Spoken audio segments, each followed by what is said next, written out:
You're so excited. You're so in love. You get married. It's going to be just like in all those Disney movies and all those rom-coms. He thinks that his wife is just going to be all over him, wanting him all the time. And she thinks that he's going to treat her wonderfully. A short time later, both of them are miserable. All the guys say, well, it's the women's fault. She stopped loving him in the bedroom. And the women say it's the men's fault.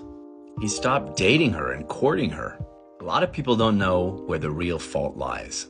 You see, people know how to make babies, but a lot of them don't have the first clue about how to make a good marriage. This is the problem.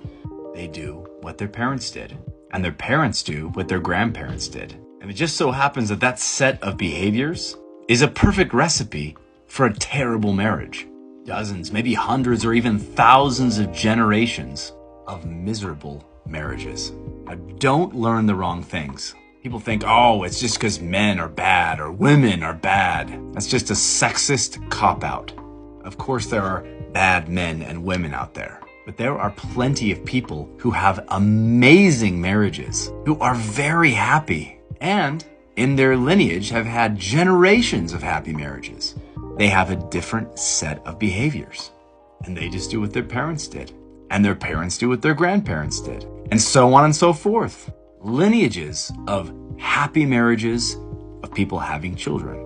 The secret is to find out what those behaviors are and then do them. You see, happily married people talk to each other in a certain way. They look at each other a certain way. They treat each other a certain way.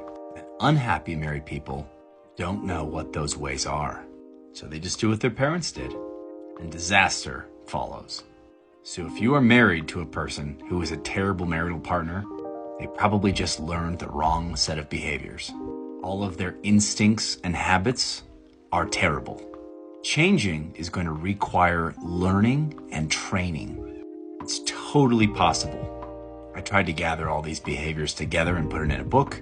You can get it in my bio. It's called The 4 Loves of Marriage. I think that's a good starting place, but I think for most people, it's going to take more than that. Because of this, I'm working on putting together a course that actually outlines these behaviors. When the marriage course is done, I'll let you know. It can be wonderful. Don't give up hope.